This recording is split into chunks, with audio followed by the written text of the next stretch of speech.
Hi sir, 13 പേപ്പറുള്ള SSCയിൽ 9 paper exemption കിട്ടി, ബാക്കി 4 paper മാത്രം എഴുതി പാസ്സാവുന്നല്ലേ കുറച്ചുകൂടി എളുപ്പം?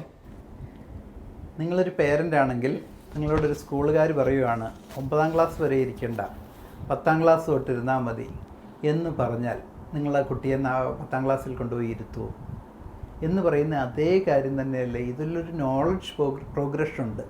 ആദ്യത്തെ 9 പേപ്പറിൽ നിന്നുള്ള നോളജ് വേണം അവസാനത്തെ 4 പേപ്പർ ചെയ്യാൻ.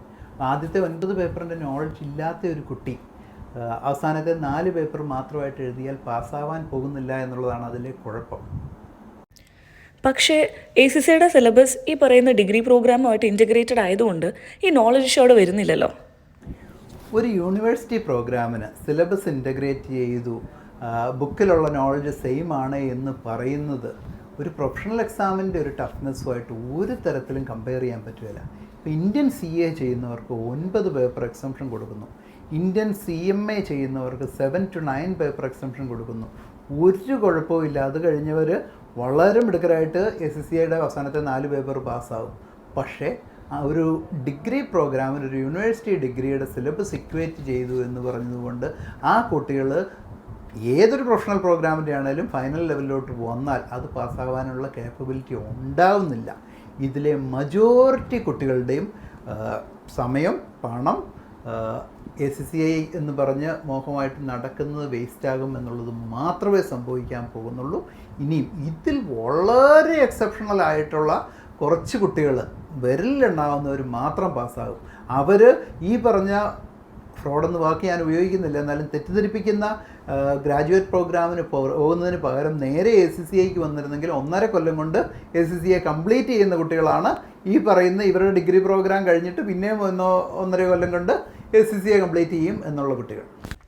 നമ്മൾ ലാസ്റ്റ് ഡൗട്ട് സർ, എക്സംഷൻ എടുത്തവരും എക്സംഷൻ എടുക്കാത്തവരും തമ്മിൽ ജോബിന് അപ്ലൈ ചെയ്യുന്ന സമയത്ത് എന്തെങ്കിലും വ്യത്യാസം വരാൻ ചാൻസ് ഉണ്ടോ? പാസ്സാകുന്നവർ തമ്മിൽ ഒരു വ്യത്യാസവും ഇല്ല. 9 പേപ്പർ എക്സംഷൻ കഴിഞ്ഞ് 4 പേപ്പർ പാസ്സാകുന്നവരും, +2 കഴിഞ്ഞ് 13 പേപ്പറും എഴുതി പാസ്സാകുന്നവരും, അല്ലെങ്കിൽ BCom കഴിഞ്ഞ് 4 പേപ്പറോ 5 പേപ്പറോ എക്സംഷൻ കിട്ടിയിട്ട് ബാക്കി പേപ്പർ എഴുതി പാസ്സാകുന്നവരും ഒന്നും തമ്മിൽ ഇവർ പാസ്സായി കഴിഞ്ഞാൽ ഒരു വ്യത്യാസവും ഇല്ല. പക്ഷേ മെയിൻ കുഴപ്പം എന്താണെന്ന് വെച്ചാൽ ഈ 9 പേപ്പറും എക്സംഷനുമായിട്ട് വരുന്നവർ അവസാനത്തെ 4 പേപ്പർ പാസ്സാകാനുള്ള കേപ്പബിലിറ്റി ഉണ്ടാകുകയില്ല എന്നുള്ളതാണ്. ഉദാഹരണം പറഞ്ഞാൽ ഇതിവിടെ ഒരു നോളജ് പ്രോഗ്രഷൻ ഉണ്ട്. അതായത് താഴത്തെ ഫിനാൻഷ്യൽ അക്കൗണ്ടിങ്ങിൻ്റെ കണ്ടിന്യൂവേഷനായിട്ടാണ് ഫിനാൻഷ്യൽ റിപ്പോർട്ടിംഗ് വരുന്നത്, ഫിനാൻഷ്യൽ റിപ്പോർട്ടിങ്ങിൻ്റെ കണ്ടിന്യൂവേഷനായിട്ടാണ് SBR വരുന്നത്, സ്ട്രാറ്റജിക് ബിസിനസ് റിപ്പോർട്ടിംഗ് വരുന്നത് എന്ന് പറയുന്ന ആ നോളജ് പ്രോഗ്രഷനിൽ ഫിനാൻഷ്യൽ അക്കൗണ്ടിങ്ങും ഫിനാൻഷ്യൽ റിപ്പോർട്ടിങ്ങും പഠിക്കാത്തവൻ വന്ന് SBRന് ഇരിക്കുക എന്ന് പറഞ്ഞാൽ ഒരു കെട്ടിടം പണിയുമ്പോഴത്തേക്കും തറയും ഗ്രൗണ്ട് ഫ്ലോറും ഇല്ലാതെ ഫസ്റ്റ് ഫ്ലോർ ആകാശത്ത് പണിയുന്നത് പോലെ ഇരിക്കും എന്ന് പറയുമ്പം ആ കുട്ടികൾ പാസ്സാകുകയില്ല എന്നുള്ളതാണ് പ്രധാനപ്പെട്ട കുഴപ്പം.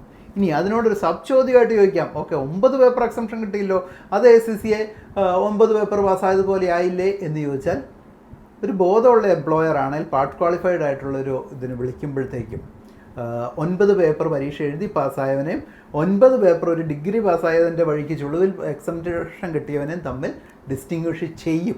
അതിൻ്റെ അവരുടെ സർട്ടിഫിക്കറ്റിലും ആ ഡിസ്റ്റിങ്വിഷൻ ഉണ്ട്. മറ്റവൻ പാസ് എന്ന് തന്നെയാണ് അവരുടെ സർട്ടിഫിക്കറ്റിൽ പറയുന്നത്, മറ്റവരുടേതിൽ എക്സംറ്റഡ് എന്നാണ് പറയുന്നത്. അത് തമ്മിൽ വ്യത്യാസമുണ്ട്. എന്നാൽ 13 പേപ്പർ പാസ്സായി കഴിഞ്ഞാൽ ഇവർ തമ്മിൽ ഒരു വ്യത്യാസവും ഇല്ല.